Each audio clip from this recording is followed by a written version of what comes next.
अबुल पाकिर जैनुलाब्दीन अब्दुल कलाम का जन्म 15 अक्टूबर 1931 को तमिलनाडु के रामेश्वरम में हुआ। पिता जैनुलाब्दीन भले ही ज्यादा पढ़े लिखे नहीं थे, पर उनके पास गहरा ज्ञान और उदारता थी। घर में हिंदू मुसलमान दोनों धर्म के लोग आते रहते थे। कलाम साहब ने कहा था कि उनके पिता से उन्हें ईमानदारी और आत्मानुशासन मिला। दूसरा विश्व युद्ध चल रहा था। रामेश्वरम स्टेशन पर ट्रेन रुकना बंद हो गई थी, तो अखबार के बंडल रामेश्वरम शहर और धनुषकोडी के बीच में फेंके जाते थे। 8 साल के कलाम वो बंडल शहर में लाके बांटा करते थे और इससे उन्हें कुछ पैसे मिल जाया करते थे, जिससे वे अपनी शिक्षा में प्रयोग किया करते थे। रामेश्वरम के पंचायत प्राइमरी स्कूल में उनके शिक्षक शिव सुब्रमण्यम अय्यर ने उन्हें पहली बार उड़ने का सपना दिखाया। वे क्लासरूम में पक्षियों के उड़ने की थ्योरी समझाते हुए बच्चों को समुद्र किनारे ले जाया करते थे और वहां जाकर सारी बातों को समझाया करते थे। अय्यर जी की पत्नी कलाम को घर पर खाने पर नहीं बुलाया था, पर अय्यर साहब ने उन्हें खुद अपने हाथों से खाना परोसा। इस घटना ने कलाम सर पर गहरा असर डाला। तिरुचि के सेंट जोसेफ कॉलेज में बीएससी फिजिक्स के बाद उनका मन इंजीनियरिंग में था। 1954 में उन्होंने Madras institute of technology MIT में एरोनॉटिक्स इंजीनियरिंग में दाखिला लिया। फीस के लिए बहन जोहरा ने अपने गहने गिरवी रखे। MIT में सीनियर क्लास में प्रोजेक्ट में उन्हें सिस्टम डिजाइन का काम मिला। डीन ने उन्हें सिर्फ 3 दिन की डेडलाइन दी थी। कलाम लगातार 2 दिन से बिना सोए काम कर रहे थे। जब तीसरे दिन डीन उन्हें देखने आए तो वे थकान से बेहोश होने वाले ही थे। डीन ने उन्हें देखकर कहा था, मैं तुमसे उम्मीद खो रहा था, पर तुम्हें देखकर मुझे लगा कि नहीं, मैंने सही हाथों में काम। 1954 में MIT से ग्रेजुएट होने के बाद उन्होंने फाइटर पायलट बनने का सपना देखा। देहरादून में एयरफोर्स में भर्ती के लिए वे चले गए, जहां पे सिर्फ 8 ही लोगों का सिलेक्शन होना था और कलाम सर का नंबर 9वें स्थान पर आया था, जिसकी वजह से उनका सिलेक्शन नहीं हो पाया। इससे निराश होकर वे ऋषिकेश चले गए, जहां उनकी मुलाकात शिवानंद जी से हुई। शिवानंद जी ने कहा, जो होता है अच्छे के लिए होता है, तुम्हारी किस्मत उड़ाना नहीं, उड़ाने वाला बनाना लिखा है। ये बात कलाम सर के साथ जिंदगी भर रही तक। उसी दिन उन्होंने गंगा में डुबकी लगाते हुए ये तय किया कि अब देश के लिए कुछ बड़ा करना है। फिर 1958 में DRDO ज्वाइन किया और यहाँ से शुरू हुआ भारत मिसाइल और अंतरिक्ष कार्यक्रम का सुनहरा दौर। कलाम सर हमेशा कहते थे, सपने वो नहीं जो नींद में आए, सपने वो हैं जो आप सोने ना। उनका बचपन इसी बात का सबूत है। और फिर हुई थम्बा की शुरुआत। 1963 में डॉक्टर सारा भाई ने कलाम सर को DRDO से इनफॉपर में बुलाया। यही आगे चलकर इसरो बना। तब न बिल्डिंग थी, न लॉन्च पैड, चर्च को ऑफिस बनाया गया था। साइकिल के कैरियर पर रॉकेट पार्ट्स ले जाया लाया कर, बैलगाड़ी पर लॉन्चर ले जाया जाता था। वहीं से भारत के स्पेस प्रोग्राम की नींव पड़ी। कलाम सर ने 1965 में नासा में 6 महीने की ट्रेनिंग भी ली थी, जिससे उन्हें एक आइडिया आया कि मुझे भारत के लिए क्या क्या काम करना है। SLV-3 1969 में इसरो बनने के बाद कलाम सर को SLV-3 प्रोजेक्ट का डायरेक्टर बनाया गया। मिशन था भारत का अपना रॉकेट बनाना, जो सैटेलाइट को अंतरिक्ष में पहुंचा। टीम यंग थी, पैसा कम था, टेक्नोलॉजी कोई देता नहीं था, लेकिन फिर कलाम सर ने हार नहीं मानी।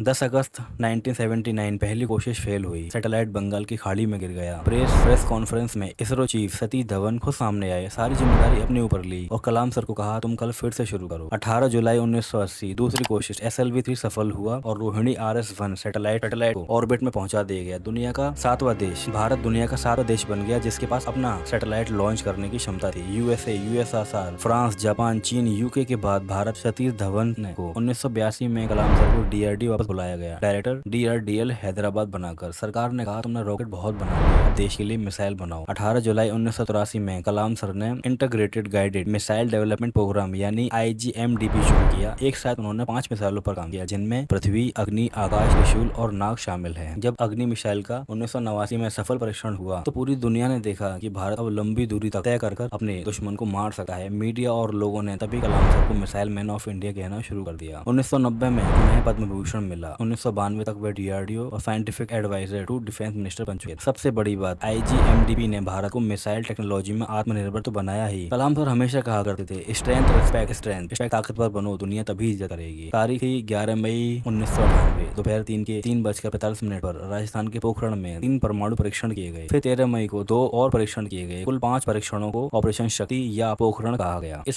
पूरे मिशन के अगुवा डॉक्टर APJ अब्दुल कलाम थे। उस समय वे DRDO के अध्यक्ष थे। उनके साथ R चिदम्बरम परमाणु ऊर्जा के अध्यक्ष प्रमुख भूमिका में थे। अमेरिका की CIA जैसी एजेंसियों को चकमा देने के लिए वैज्ञानिकों ने सेना की वर्दी पहनी, नाम बदलकर काम किया। इसरो की मदद से सैटेलाइट की निगरानी से बचने के लिए उन्होंने ब्लाइंड स्पॉट में काम किया। भारत औपचारिक रूप से परमाणु शक्ति राष्ट्र बन चुका था। अटल बिहारी वाजपेयी ने इसकी पुष्टि दूरदर्शन पर आ गई। डॉक्टर APJ अब्दुल कलाम को भारत रत्न, उन्हें यह सम्मान मिसाइल और परमाणु कार्य क्षेत्र में योगदान के लिए 26 नवंबर 1997 को दिया गया था, यानी पोखरण परीक्षण से पहले ही वे भारत रत्न से सम्मानित हो चुके थे। 5 जुलाई 2002 को उन्होंने 11वें राष्ट्रपति के रूप में शपथ। एनडीए और कांग्रेस दोनों के समर्थन से वे चुने गए। बहुत कम राष्ट्रपति चुनावों में ऐसा हुआ था कि वे एनडीए और कांग्रेस दोनों की समर्थनों से चुने गए हों। राष्ट्रपति भवन को जनता के लिए खोल दिया गया, प्रोटोकॉल तोड़े गए, सीधे लोगों से जुड़ा गया, खासकर बच्चों और छात्रों से। राष्ट्रपति भवन में हजारों बच्चों से मिले, स्कूल कॉलेज में जाकर पढ़ाया। उनका मानना था कि देश का भविष्य क्लासरूम में बनता है। रोज सैकड़ों ईमेल खुद पढ़ते और कईयों का जवाब भी दिया करते थे। राष्ट्रपति भवन में बीड़ा बजाते, सादा खाना खाते और मेहमानों को भी सादा खाने के लिए इनवाइट करते। इसके अलावा भी कुछ बातें युवाओं को बहुत प्रेरित करती हैं, जैसे अगर आप सूरज की तरह चमकना चाहते हैं तो पहले सूरज की तरह जलना सीखिए। किसी भी मिशन की सफलता के लिए क्रिएटिव लीडरशिप बहुत जरूरी है।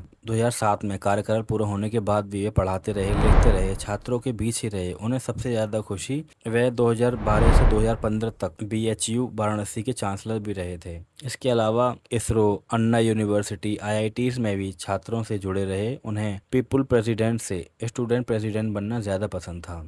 उन्होंने कई किताबें लिखी, जिनमें प्रमुख किताबें हैं wings of fire, India 2020, a vision for the new millennium, ignited minds. उनका मानना था teaching is a very noble profession that shapes the character, calibre and future of an individual. Doctor APJ Abdul Kalam missile man और भारत के 11वें राष्ट्रपति छात्रों को creating a liveable planet earth पर लेक्चर दे रहे थे। शाम करीब 6:30 पर लेक्चर के दौरान ही उन्हें कार्डिक अरेस्ट आया, अस्पताल ले जाया गया, जहाँ पर 7:45 पर उन्होंने अपनी अंतिम सांस ली। जाते जाते वो कह रहे थे जो उन्हें सबसे ज्यादा पसंद था, युवाओं को प्रेरित करना, पढ़ाना। उन्होंने कहा था जब मैं मरूं तो छुट्टी मत करना, एक दिन एक्स्ट्रा काम करना। उनकी 3 सबसे बड़ी सीख जो आज भी रास्ता दिखाती हैं: सपना, मेहनत, हार न मानना और सफलता। सपने वो नहीं जो नींद में आए, सपने वो हैं जो आपको सोने ना दे। रामेश्वरम के अखबार बेचने वाले लड़के से राष्ट्रपति बनने तक का सफर इसी फॉर्मूले से बना है। वो हमेशा कहा करते थे नॉलेज ही असली ताकत है। वे मानते थे कि देश की सबसे बड़ी ताकत उसके युवाओं का दिमाग है। इसरो डीआरडीओ में रहते हुए भी वे हमेशा छात्रों से मिलते रहे, किताबें लेते रहे। देश से पहले कुछ नहीं है, राष्ट्र से बड़ा कोई धर्म नहीं है। पोखरण परमाणु परीक्षण से लेकर अग्नि मिसाइल तक हर काम में बस एक ही जुनून था, भारत को मजबूत बनाना। उनके साथ मौजूद छात्र सज्जन पाल सिंह ने बताया कि गिरने से ठीक पहले कलाम सर छात्रों से पूछ रहे थे व्हाट्स गोइंग ऑन, मतलब दुनिया में चल क्या रहा है। आखिरी सवाल भी जिज्ञासा का था। कलाम सर भले ही चले गए, पर उनका दिया हुआ विजन 2020 और हर बच्चे के लिए आई कैन डू इट का मंत्र आज भी जिंदा है।